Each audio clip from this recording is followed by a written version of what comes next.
Hey everyone, welcome back to On Purpose, the number one health podcast in the world. Thanks to each and every single one of you that come back every week to listen, learn, and grow. Now, today I'm super excited because I have been reading these authors' books since my teenage years, and I found them fascinating. They totally inspired me when it came to behavioral science, understanding the mind, how we think, how we make decisions, how we get driven and motivated. And I've been a fan ever since. So this is a true fan moment for me. Our guest today is none other than Daniel Pink. He's the author of 6 books about business and human behavior. His books include the long-time running New York Times bestseller, When, which we'll be dissecting today, A Whole New Mind, as well as the number one New York Times bestsellers, Drive, which was actually the first book that I read from him, and To Sell is Human. Dan's books have won multiple awards and have been translated into 40 languages and have sold more than 3 million copies. Now, Dan has been a contributing editor at Fast Company and Wired, as well as a business columnist for the Sunday Telegraph. His articles and essays have also appeared in the New York Times, Harvard Business Review, and other publications. And in 2019, London-based Thinkers 50 named him the 6th most influential management thinker in the world, and he lives in Washington, D.C. with his family. And today we're here to talk about his latest book, When, called The Scientific Secrets of Perfect Timing, which I know you're going to love. So Dan, thank you for doing this. Jay, it's a pleasure to be with you. Yeah, you were like one of the first people I ever thought of interviewing before I even had a podcast. And I remember saying to, I believe, our mutual friend, Dan Chabelle, who I believe you know well as well. Sure, of course. I remember saying to him, I was like, I would love to interview Dan. And he was like, yeah, I can introduce you to him. And then I didn't have a podcast then, so I didn't interview you. So we waited. But, absolutely worth the wait.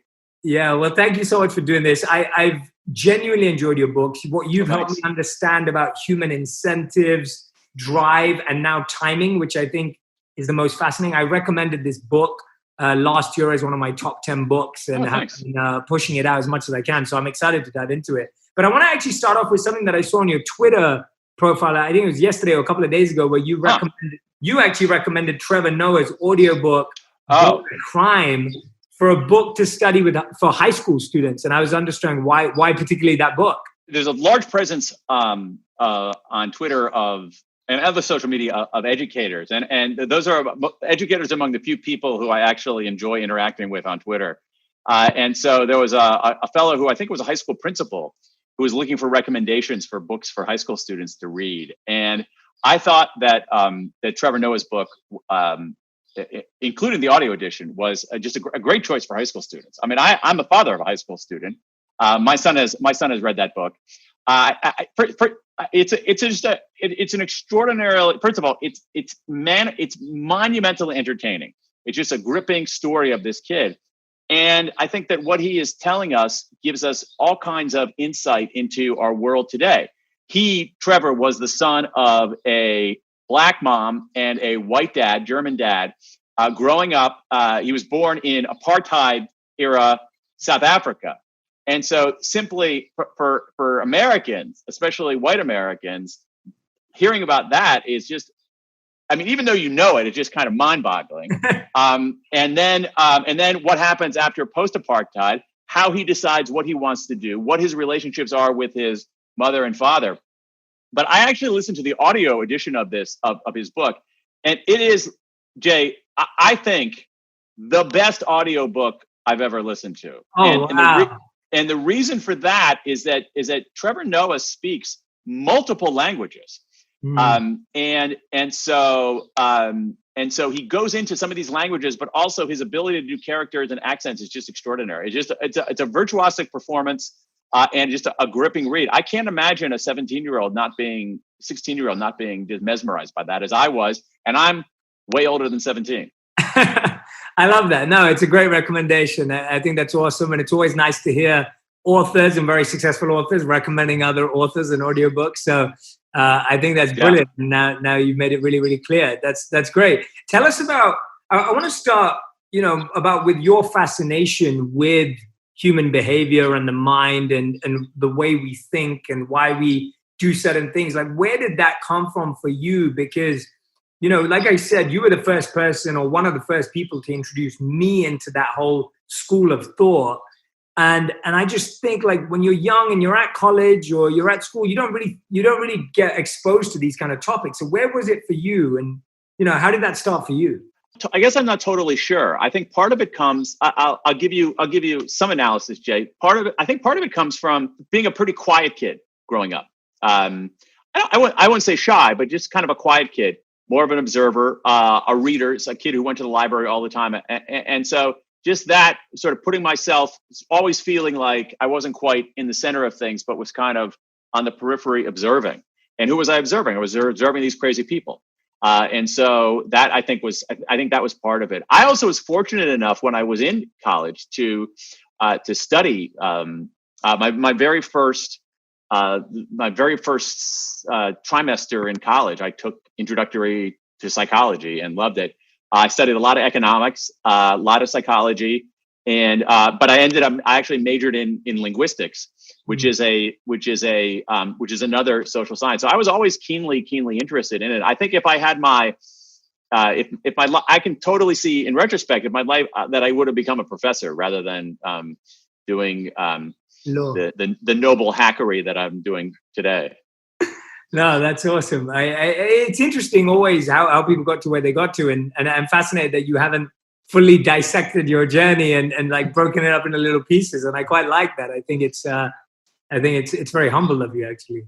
Well, I also think it's thank you for that. I'm not sure that it's humble as it is accurate. I think a lot of times they're different vantage points in looking at these journeys, and I like the metaphor of a journey. The different vantage points in looking at these journeys. So if you're in it and you're navigating your way, at least for me, there was much less intention than one would think. Luck, that kind of thing. I think that in some cases, just because it makes us more comfortable existentially, we look back on these things and say, "Oh, there was a clear narrative to that journey." Yeah, and there might be. I think that retrospective look is actually valid. Is valid too. Yeah, absolutely. And I know that you spent a lot of time in Japan, right? Or you spent some time in Japan. Yeah, I spent some time in Japan, sure, yeah. What's the culture like? Or what kind of influences have you taken from that culture into your life? Yeah, it's a really, really interesting question. Probably more profound than I realize. I think that one of them is the virtue of simplicity. I think that there is, living in a Japanese Zen garden style house, that there is in Japanese design, and in certain sorts forms of just Japanese culture, there is a premium on that simplicity. And I think in many cases, in many realms of particularly American and particularly kind of elite, well-educated American circles, there is this kind of performative complexity. I mean, even that phrase "performative complexity" is an example of. Well, no, it's total BS because it's an example of performative complexity. Basically, what it is that people want to feel smart, and the way that they want to feel smart is by making things really complicated.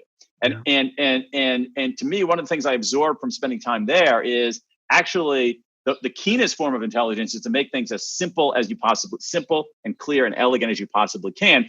Whether you are writing a book, whether you're making a film, whether you're building a house, whether you're raising a family, anything like that, there's a virtue in that kind of simplicity and clarity. So I think that's probably the thing that sunk in the most for me. That's so profound. I'm so glad you shared that. Actually, I didn't know what answer you were going to give, and neither did I. And I love that because I've always thought that for a while. Like, all my work is inspired by two statements. One statement is a statement often attributed to Martin Luther King, where he said that if you want a new idea, read an old book. And so I have this fascination with timeless wisdom and kind of truth from the past. Yeah. And then the second one is from Einstein, and when he said that if you can't explain something simply, you don't understand it well enough. And so I've always been fascinated with simplification, and your work does that very, very effectively, apart from performative complexity, which I believe, I don't know if you just made that up right now, but it's a great term. I did. You can have it because I don't want to ever say it again. And sometimes I feel this pressure as a thinker or a sharer or whatever you want to call us. I have this pressure of like, oh, well, maybe I'm making things too easy to understand. And actually hearing you say that is so like refreshing for me, because I'm like, No, I want people to be able to practice it and just get it in one, so that's a beautiful part of culture. And what part of the culture did you feel that? Was it architecture? Was it language? Was it, where was that in the culture? I didn't have any mastery of the language. That was hard for me too. That was hard for me. Although I think there is something, even in the pictorial aspect of the language, where a single character, a single image represents something that's actually something be fairly complex. So if you take a notion that is complex, like luck, okay, there'll be a character for luck. No, that's true. Obviously in China, that's true. Obviously in Chinese as well. I just thought that when if you look at even Japanese aesthetics, it's and even Japanese cuisine, it's unadorned. It, like really good Japanese cuisine is unadorned. It isn't French, where there's like ladling sauces and all kinds of stuff on it. It isn't, heavily garnished and displayed in this grandiose way. It is pure. It is simple. It is unadorned. The essence speaks for itself. And there's a lot to be said for that. Even if you look at like even Japanese cuisine, where you go into a place and all they serve is ramen. Okay, so they're not trying to do everything, but you're going to get the best bowl of ramen you've ever had because that's all they serve. And so I think that way of thinking has probably had a bigger effect on me than I realized. In fact, in some ways, Jay, your question is making me understand that had a bigger effect, because I do think that their clarity and simplicity to me are such. Those are things that I as a creator and as a consumer, prize very, very deeply. Yeah, I mean, you're a phenomenal public speaker as well. And if anyone's never seen Dan on stage, you should just go on YouTube and just watch him on stage, whether it's TED or other events. But have you ever reset simplicity or clarity out of interest? Like, are they themes that you see yourself writing about, or have you ever been down a rabbit hole on one of those and discovered anything fascinating about simplicity or clarity? Because I think you're spot on that really those are the two things we're always seeking out, right? Whether it's decision making or whether it's in how we feel about ourselves or a relationship we have in our lives. I'm intrigued because I've definitely studied those from a meditation, mindfulness right. But I'm intrigued to hear about if you found anything scientifically that fascinates you. Yeah, that's another really interesting question. I don't think I've ever intentionally gone after that, but there is a decent amount of research showing aspects of this. So, for instance, I'll give you something profound and something mundane. Yeah. Okay. So on the mundane is it's a concept in linguistics. Which is known as processing fluency. And all processing fluency means is that the message, the words, the communication you're making goes down easily. All right. So it goes down easily. Now that's a virtue in and of itself. But one of the things that we know from linguistics and from some social psychology is that processing fluency enhances believability. Not only understanding, but believability. And there's a dark side of this, of course. And so what you see is that things that enhance processing fluency are effective in getting your message across. An example would be repetition.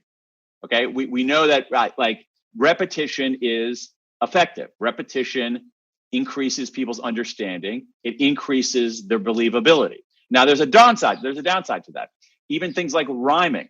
There's some brilliant research showing that messages that rhyme are not only considered more understandable, but actually more believable.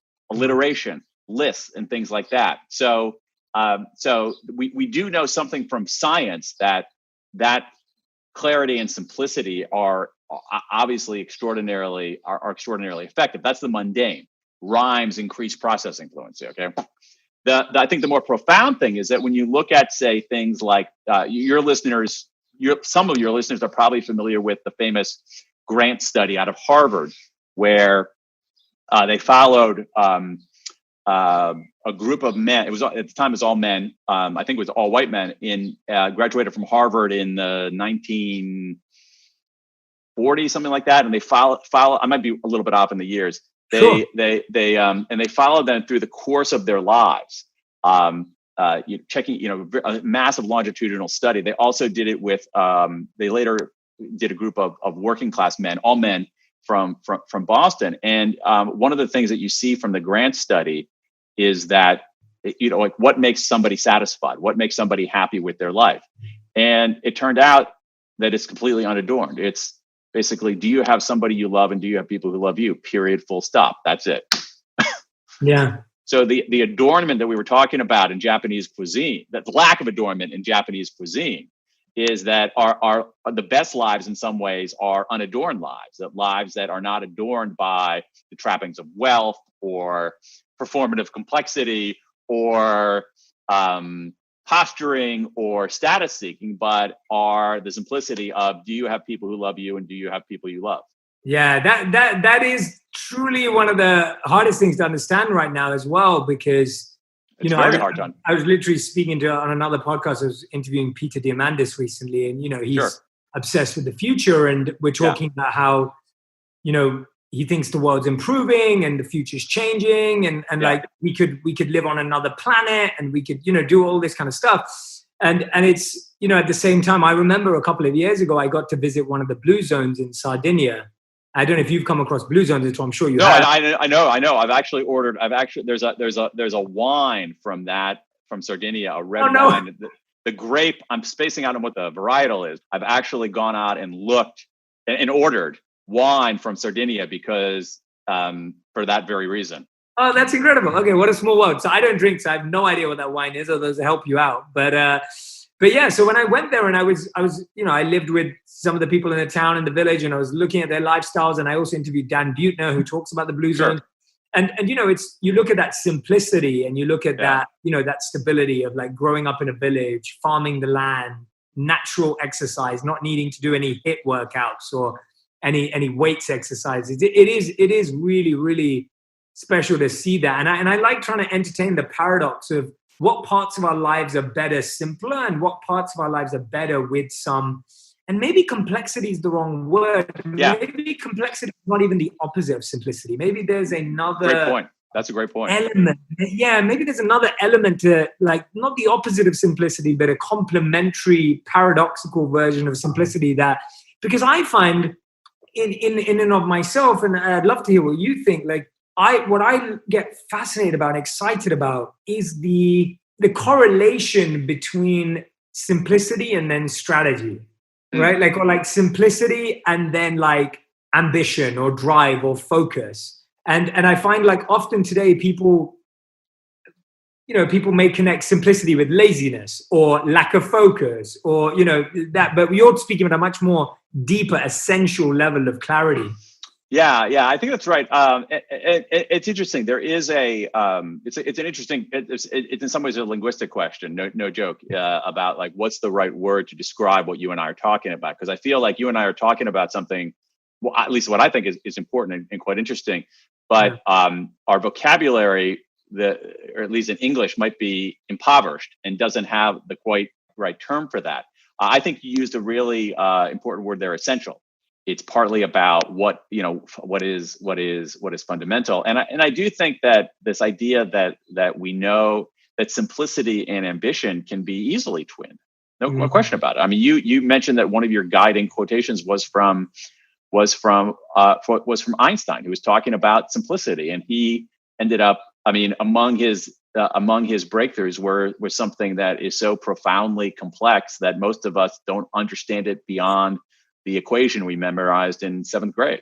Yeah, it's very true. It is very, very true. And that challenge is real. But talking of essentials, I do want to talk about, because I think this book is so essentially driven. So for everyone who hasn't read it, and I have recommended it before, we have this book, When, that I want to talk about. I think time is one of those things, how we use time, spend time, create time, what we make time for, like, time is one of those things that, of course, is, and the way we use it, an essential part of all of our lives. And I think when we're talking about simplicity or clarity, I think one of the biggest things we lack simplicity and clarity on is time. And for me, I've definitely noticed how over life, especially when your book came out, I've tried to remove people from having to live their life based on a timeline or an expectation. And I realized that because my life went in a completely different direction, whereby I became a monk at 22 and didn't have my first job until 26. And today lead one of the most meaningful, fulfilling lives in the world, thanks to all my experiences. And so it's fascinating. There were times in my life where I felt like I was behind people that I should be in line with. There are times in my life where I felt I was ahead of people. There are times when I felt like I was trying to figure it out. And I think a lot of people usually feel like they're behind, ahead, or equal to.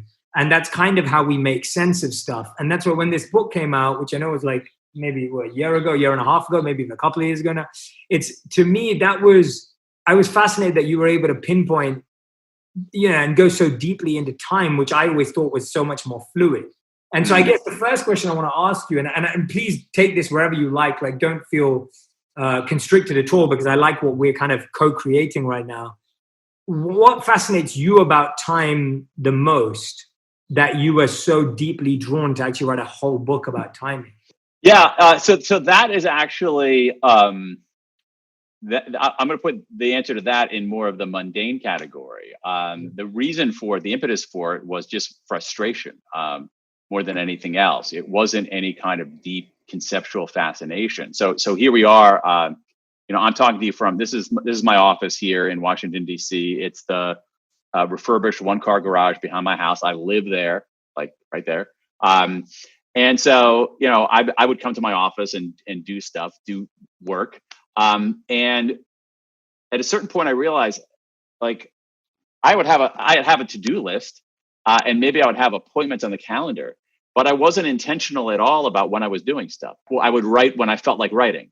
I would make phone calls when I felt like making phone calls. I would do interviews when I felt like doing interviews. And I wasn't intentional about it. And I said, that's crazy. That's crazy. Like I end up, I'm actually a fairly kind of rational, I like to think I am at least, a fairly rational, evidence-based guy. And I'm making these decisions about when to do things. I'm not even making decisions. I'm just kind of stumbling my way into it. And so I said, well, there's got to be some guidance out there on like when we should do things. And I found to my surprise that there wasn't. And that got me really curious. I said, well, I wonder if anybody's ever researched this. So I started looking around for research, and it turned out there was a huge amount of research on this question, but it was splattered all over the place. It was in literally 24 different domains. So it wasn't like you say, oh, there's a sociologist who studies timing. Well, there might be, there are, but there are also biologists who do that. There are economists who've studied that. There are microbiologists who have studied epidemiologists. There's a whole field called chronobiology.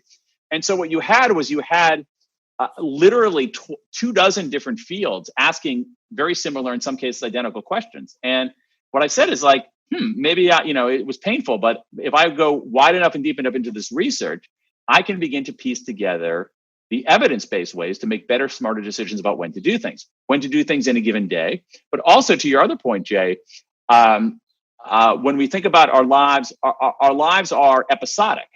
Episodes have beginnings, episodes have middles, and episodes have ends. It's the whole idea of the journey metaphor you introduced earlier is like journeys have beginnings, they have middles, and they have ends. And it turns out that there is some fascinating research on how our cognitive abilities change over the course of a day. And then more episodically, how beginnings affect us, how midpoints affect us, how endings affect us. There's research on how groups coordinate in time. There's research on how the way we think about time affects our behavior. There's research, again, all roads lead back to linguistics. There's research based on the way that languages configure their verb tenses. It can predict people's savings behavior, as crazy as that sounds. So it ends up being something that is, going back to another one of your words, it ends up being essential. It ends up being fundamental because we are temporal creatures. That is, we talk about colloquially about biological clocks, about a biological clock, but essentially what we know from biology is that, especially chronobiology, is that we essentially have clocks in every cell in our body. I mean, we are walking timepieces. And again, depending on your notion of time, sort of philosophically, existentially, we are in some ways moving through time.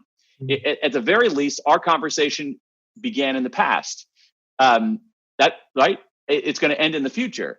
right? The people who are going to listen to the recorded version of this are listening to something that happened in the past, but those people haven't done anything yet because that's in the future.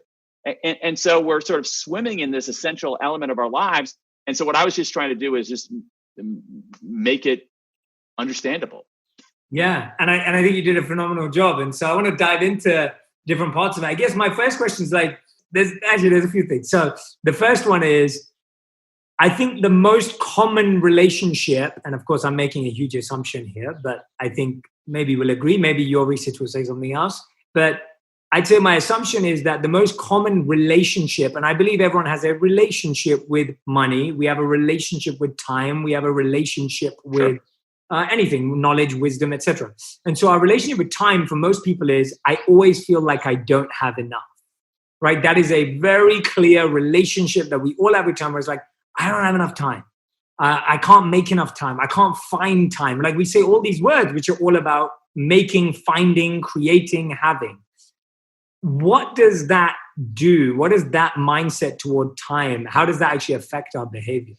Our relationship with time, we can think of it as an ally. We can think of it as an enemy in some ways. That's oversimplifying in that case. But I think what we're trying to, and one way to make time your ally rather than your enemy, is to recognize the effect, often invisible, that it has on your life. So if you look, so I'll give you an example.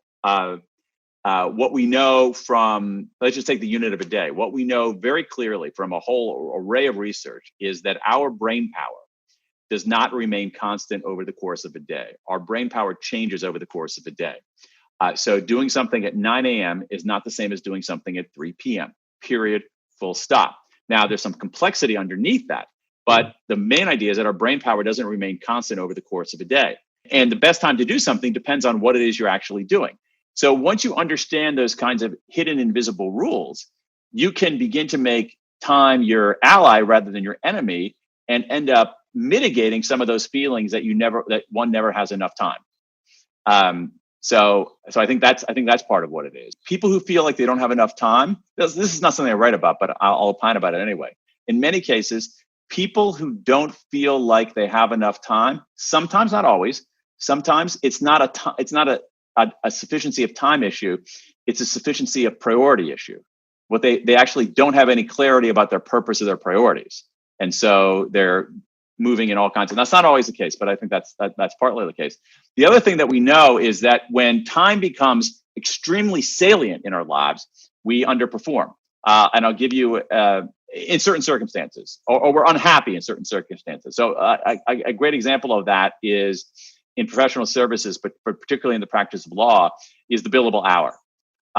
What we know, so if you are a lawyer practicing in a law firm, not working for the government or doing that or a nonprofit or something, you bill yourself out by the hour. And so what you do is that you have, a way to, well, I'm going analog here, but you have on your computer or scribbled down an account of what you're doing, literally in some cases in 6-minute increments. And what we know from research there is that is incredibly thwarting to people's sense of autonomy. So there are all kinds of things in our relationship with time that if we reconfigure it, we can feel a little bit better, do a little bit more and better. Yeah, that's spot on. I think that makes that answer and all the parts of it make a lot of sense. I think the part that I get really interested by when we start talking about time in the way you just did now, where you talk about priorities, you're talking about the ally versus the enemy, and I love that. Is productivity even the goal of time? Because I feel like today, one of the biggest challenges that I get asked, at least, and maybe your children experience this, or maybe what I see outside in the world of social media, is a lot of people today spend a lot of time overthinking and procrastinating, and that's seen as a negative thing. And people are often like scared of overthinking, scared of procrastinating, or they judge themselves, and then they start getting into this kind of like, vicious circle and cycle of feeling like, I'm wasting a lot of time here. Tell me about what you found, or even your thoughts on productivity as a goal of time versus the effective use, if possible, of procrastination and overthinking. Procrastination and productivity. Okay, let's talk about what productivity is. I'm going to be literal here. Productivity is the amount of units you produce over a given amount of time. Yep. So it is inherently time-based because time is in the denominator of productivity. Okay. So again, I'm not sure that productivity is necessarily the best measure. I say that as a writer. Okay. So I could be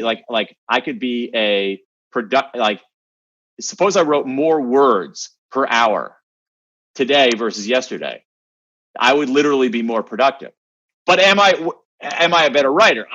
I don't know. It doesn't matter. Like, what are the words? Right. Yeah. And so in some ways, productivity is the notion of productivity in that very literal sense is an artifact of our being in an economy where we were producing identical mass-produced goods. And so efficiency was the highest value because everything was the same. And so what you wanted to do was, in a given denominator, make the numerator larger. Okay, that's how you increase. That's a way to increase productivity, or keep the numerator the same and shrink the amount of time in the denominator. So that's what productivity is. I think a way to a looser way to measure things is quality and quality, contribution, impact, those sorts of things. And certainly for certain kinds of professions, like being a writer, writing more words is no measure of my contribution to the world. Yeah. So if anyone's listening or watching right now and it's like, Dan, I just feel like I procrastinate a lot, I overthink a lot, and I waste time. What would be your response to that? Okay, so that's the productivity thing. Now let's talk about procrastination, because we know a lot about procrastination. Okay, two big ideas here. One, procrastination is not always bad. Okay, sometimes you're procrastinating for a reason, because you haven't worked it out, because you're still incubating an idea. Okay, so it's not inherently bad. It's not like all procrastination is bad.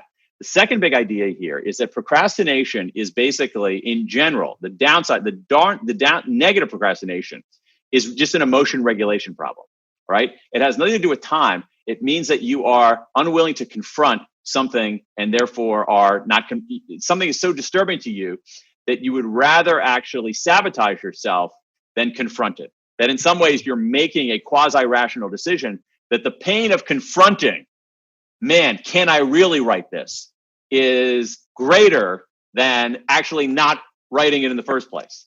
And so we know this from a lot of research. Procrastination is an emotion regulation issue. And so what you have to think about is, what is the emotion that you're avoiding? And is there a small step? Is there a way in some ways to trick yourself into either confronting it directly, or to do something to just get yourself going, and that the action ends up confronting the emotion? But a lot of times, but again, in certain circumstances, it's hard to say. The fact that you're not ready to start is a signal that it might be a very, very positive signal. It could mean that, hey, I'm still incubating this. Yeah, that's a great answer. I love that perception, because I think as soon as you start labeling and going, oh, my procrastination's bad and this is not a good place to be in, you're right. All of that is just avoiding the actual emotion, which is a signal or a sign or an alert that's kind of trying to get your attention. And you just keep putting it away. And I think what that leads to, and this is something which I found fascinating in the book, it's like starting things. Like, I feel like, knowing when to start a business or knowing when to start a project is like the hardest thing in the world. And, I'm sure you get asked this a million times, but like, tell us about the research behind starting something and what you found was most critical there. Again, there's very rarely prospectively a perfect time to start something. All right. But there are ways to give ourselves a little bit of a different a little bit of a psychological edge. And this is the work of Katie Milkman, Jason Reese, and Heng-Chen Dai. They did it at Penn, University of Pennsylvania. And they had this idea of what they call the fresh start effect. And a way to understand the fresh start effect is like this: that certain dates are what social psychologists call temporal landmarks. That is, they stand out in time the way a physical landmark stands out in space. So again, back to the journey metaphor. You're navigating your way. You're trying to find your way. Oh, there's a landmark. I know where I am. Oh, there's that building. I have a sense of where I am. Temporal landmarks are navigational tools in some ways. But certain temporal landmarks have a peculiar psychological effect. what they do is essentially they operate as kind of a restart. What they say is that on certain days that are fresh start days, you essentially relegate your previous bad self to the past and open up a fresh ledger on your new self. All right. And so there's certain days that actually you're more likely to start something and you're more likely to succeed while starting it. So what does this mean? Let's be concrete here. If you want to start something, you're probably better off doing it on a Monday rather than on a Thursday. You're probably better doing it on the day after your birthday rather than 3 days before your birthday. You're probably better doing it on the first day of summer rather than 3 days before the first day of summer. Let's say you're if one is a religiously observant, the day after or the day of a religious holiday rather than 4 days before that religious holiday. And so you can, in some ways, have that sense of where you are temporally and pick the right date to start something. Yeah, I can so relate to that. And my problem is I'll try to start something on a Monday, I'll fail on Tuesday, and then I wait till the next Monday to start. Okay. Okay, so that's a mixed bag. Yeah. That's a mixed bag. It depends on how deep the failure was on. Depends on how deep the failure was on Tuesday. Now, there's another strategy for all of this. Yeah, please. Which on all of this, I mean, it's reasonably well known, and in some ways, it's interesting, Jay, because I think it's analogous to our conversation about simplicity and the opposite of simplicity, or simplicity and complexity. In that, I do think that in many cases we have been seduced into the idea of moonshots and big, hairy, audacious goals. Mm-hmm. I think that they're important, but I think that they're oversold in a way. And what's undersold, just think about it as a pricing issue. Okay. So the big, hairy, audacious goals, moonshots, I think they're overvalued. And I think what's undervalued is small wins. And once again, there's a lot of evidence of that, starting from Carl Weick 30 years ago. Small wins are enormously important, because what small wins do is that small wins can overcome that procrastination problem. Small wins can then lead to other small wins and other small wins that cascade into something bigger. So a strategy for overcoming procrastination, a strategy for many things, is to go for small wins. Let me give you an example of that. So the one strategy that I've heard of, I called it this. It's not originally for me. It's just sort of out there. I call it J5, not J-A-Y, but J, the letter J. And that's just that, and that stands for just 5 more. Okay. And so if you don't feel like doing something, you say, okay, you know what I'm going to do? Okay. So I'm doing some research right now. Okay. I got these papers. Some of them are incredibly boring. Okay. You know what? I can't stand it. I want to quit. You know what? I'll just read 5 more pages. Just 5 more pages. I'll read that. Okay. Yeah. Oh my God. I got a boatload of email here. I can't deal with it. I just want to go inside and have a drink. You know what? I'm going to just do 5 more emails, and we'll do that. You know what? I'm tired of writing. Okay. Just 5 more sentences. That's it. And that can get us going, give you a small win. And what happens a lot of times is that just 5 more becomes just 10 more, just 20 more, something like that. I really like that one. That's an awesome strategy. I think that's a great. It's very simple. I use it all the time. I'm not joking around. I use it today. When I looked at my email file and I was like, oh God, I can't bear it's okay. I've already answered enough email. I'm like, okay, just 5 more. And you know what I did? I did that and I got it done. And I probably ended up answering 8 or something like that. Another one, a very well-known technique. I use it. I have no shame in using it. You're probably familiar with it. Your listeners are probably familiar with it. Is the Pomodoro technique, which is Pomodoro is Italian for tomato, and so you set a timer. I have one on my computer that I use on very dark days. I set a timer for whatever. I do it for 25 minutes, and I just can't bear this. Okay, I can't research this anymore. I can't read this anymore. I'm sick of writing. Okay, here's what we're going to do. It's 25 minute. I'm not going to do anything else. I'm just going to do it for that 25 minutes. And that can, and I think, let me extract from this, as always, a large theoretical lesson. And it's this, all right, that a lot of times in our understanding of what makes human beings tick, we think that belief precedes action, that you have to convince yourself and then that is the impetus to act. And in many cases, more cases than we realize, the arrow runs in the other direction. That getting yourself to act can actually trigger the belief. Yes. And that's a very, very important lesson. That's so true. And that's really, it's kind of like when we're like, I can't make my mind up, right? Like even that saying is exactly in that belief where you're just spending so much time trying to make your mind up and decide something. And what I love about what you just said is around that whole, the small wins element of just, I always feel like when you can get into a good rhythm and pattern of keeping promises to yourself and keeping small commitments to yourself, you start to trust yourself. And when you start to trust yourself, you can then trust yourself with bigger tasks. The problem is, like you said, is that we go for these moonshot goals and naturally we fail at them. And therefore we don't trust ourselves. And I feel like self-trust is like the big issue when it comes with time, is that you're like, well, do I even trust myself with this much time? Do I even trust myself to complete that?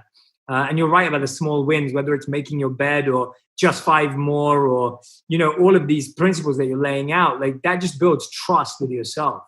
I'll give you something else that builds trust with yourself that's related to this concept, which is, again, is research-based. It's built on, I've written about this. I wrote about it in that book.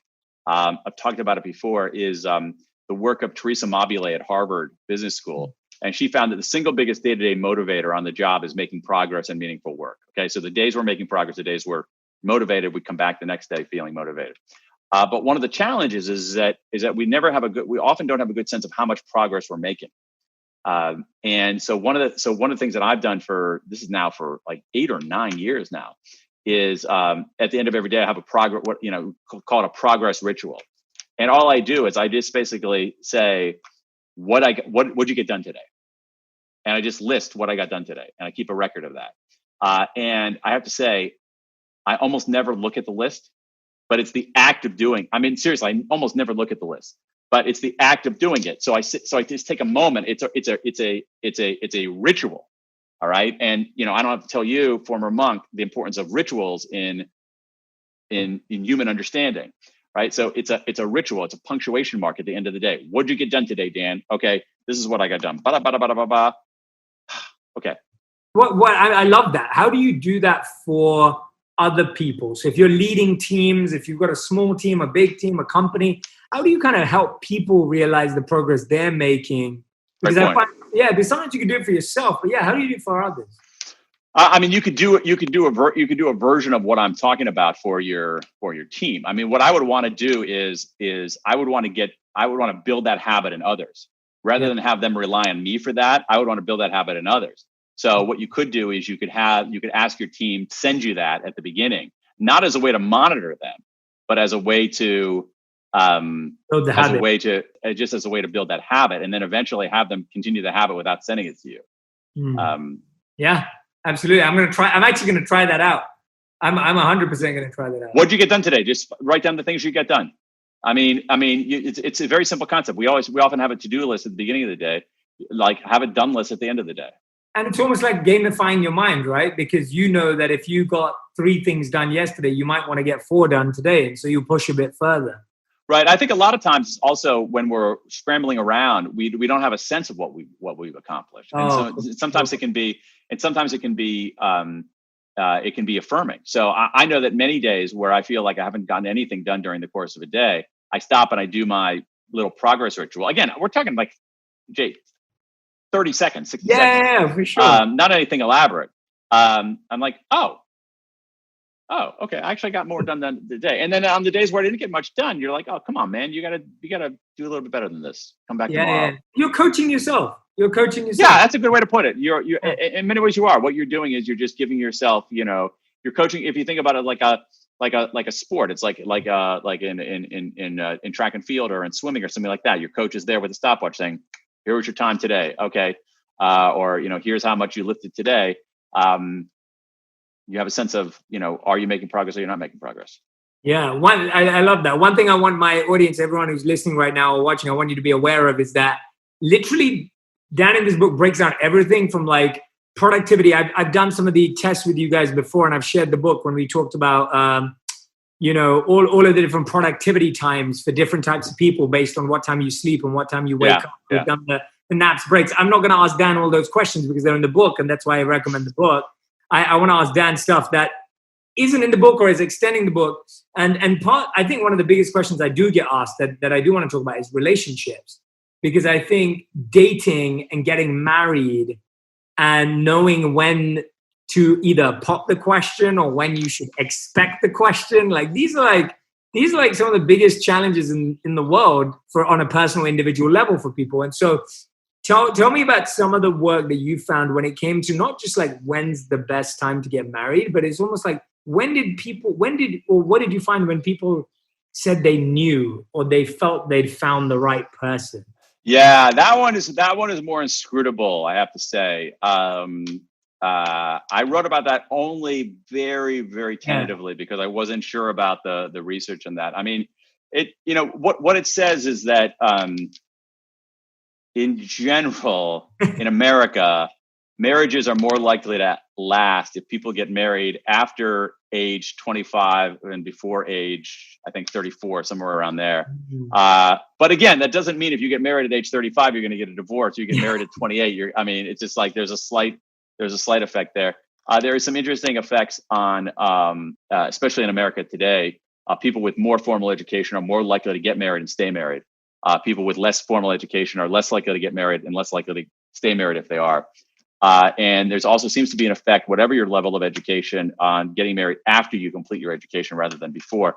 But again, I don't think you take those large population insights to make a decision about whether you're going to spend the rest of your life with someone you love. I can recommend a book that is, one of the leading scholars of marriage, really the social psychology of marriage is at Northwestern. His name is Eli Finkel. He wrote a very good book called The All or Nothing Marriage, about how marriage has changed. So a lot of what we know about healthy marriages, and also how marriage has changed in America over the last 200 years. It's a really, really, it's a very, very interesting book. All or Nothing Marriage.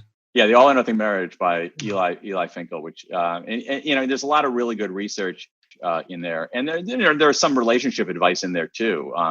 Among the most important things are, what do you attribute to someone's inherent personality, and what do you attribute to circumstance? So if your spouse snaps at you, do you say, "Oh my God, my spouse is the biggest jerk there ever was," or do you say, "Oh, my spouse is having a bad day"? And people who make the attribution that it's circumstantial, not surprisingly, end up better off than people who say, attribute the behavior to someone's inner jerkiness. Right. Yeah. No, it would be fascinating also to look at things like amount of time couples spend together, but amount of time couples spend arguing on useful arguments, maybe too. Yeah. So, yeah.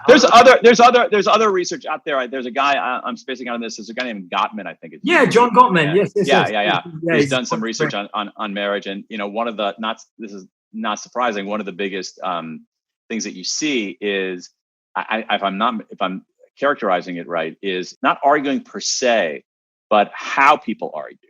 Yes. And so somebody has to do with the attribution. The other thing, one of the biggest signals, I think, in Gottman's research is when people express contempt for their partner. Not surprisingly, that's a marker of things gone awry. Yeah, you're right. He talks about learning how to fight is the number one skill needed in a relationship, not knowing how to plan date night or how to, just how to communicate, but how to specifically fight. And really useful. One thing I want to definitely dive into today is around this, and you talk about it in the book, is about, when's the right time to end something? Because I think we're always fascinated about it, and we talked about that, like, when do you know when you should start something and when's the perfect time to start? Yeah. I think one of the things we're not very aware of when it comes to business, work, leases, whatever it may be, is ending. What have you learned, and not just in the book, but what have you learned from just your own life and experience, and just like when you found is the right time to end something?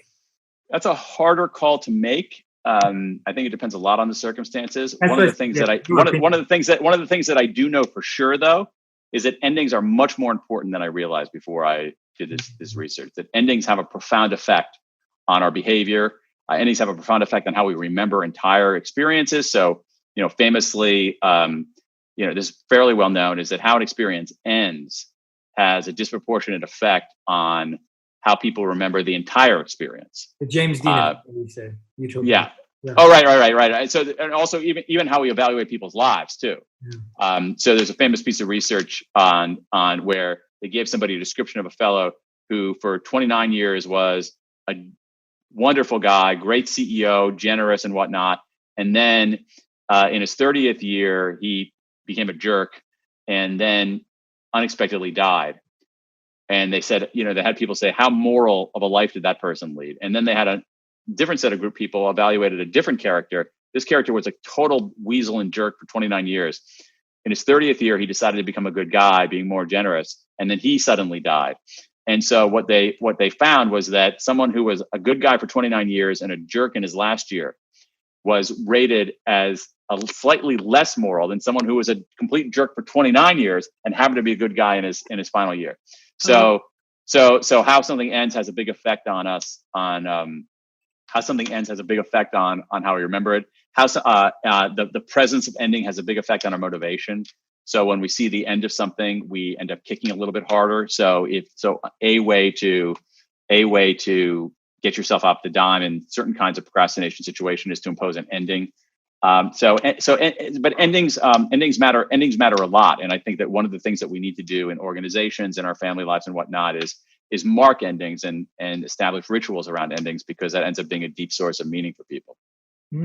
Yeah, great answer. I love that example. That's super powerful, and I think everyone needs to think about that, because often it's like we put so much. What you're saying and what I'm learning from is, and you're so right, and it's only hitting me now too, is we put so much effort into starting something, like so much effort, like whether it's a business or a relationship or whatever it is, like we're excited and all these enthusiasm. And then when you break up or you end a business or you reject someone or someone gets fired or whatever it may be, that process is always handled really poorly. Yeah. And that's actually what people remember. Absolutely right.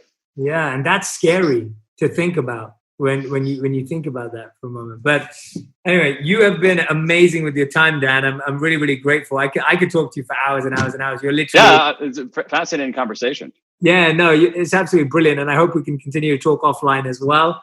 I'm going to end with what we do, which is 2 rapid fire rounds. They're super fast. You got to fill in the blanks for this one. So these are just fill in the blanks. So time. Are you ready? Yeah. Awesome.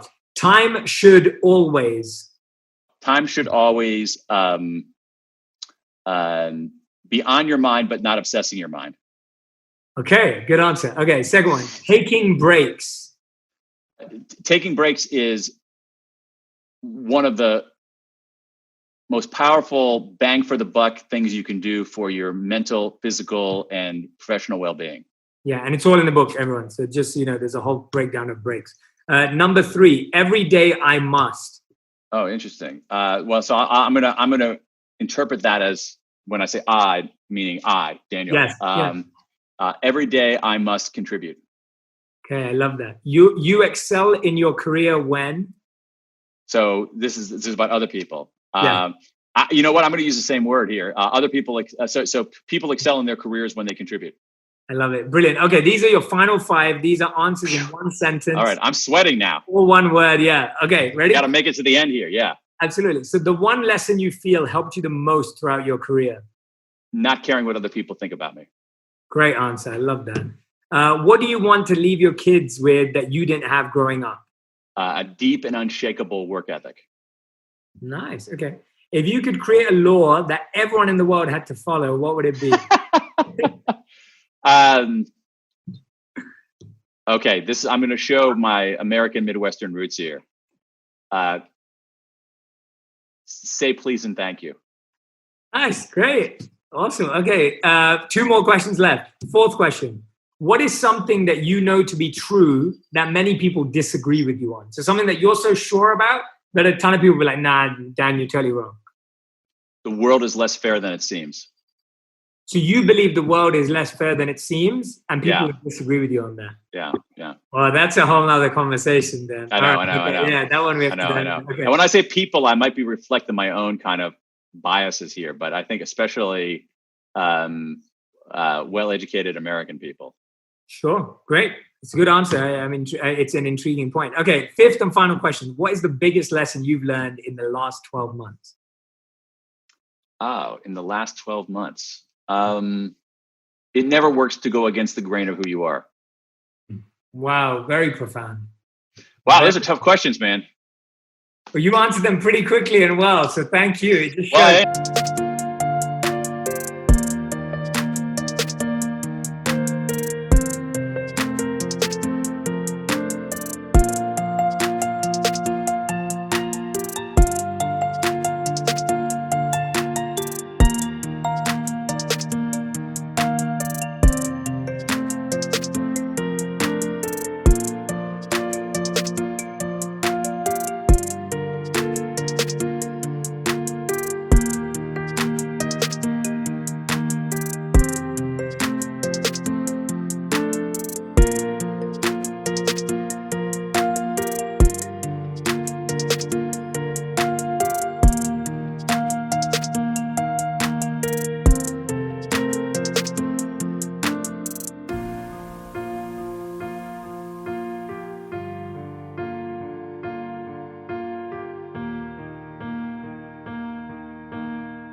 answer them quickly. I love it, Dan. This is so brilliant. I really hope we get to meet in person. Yes, that'd be wonderful. And yeah, thank you so much for doing this, everyone. Dan's got a ton of great books. To Sell is Human, Drive a Whole New Mind, When. Go and dive into these books. They're absolutely incredible. He's an incredible storyteller. I mean, incredibly accomplished. I can't even start, but I'm just grateful that Dan took this time to be with us today. And I'm grateful. Anywhere else?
Grateful that you had me, Jay. It's been a lot of fun.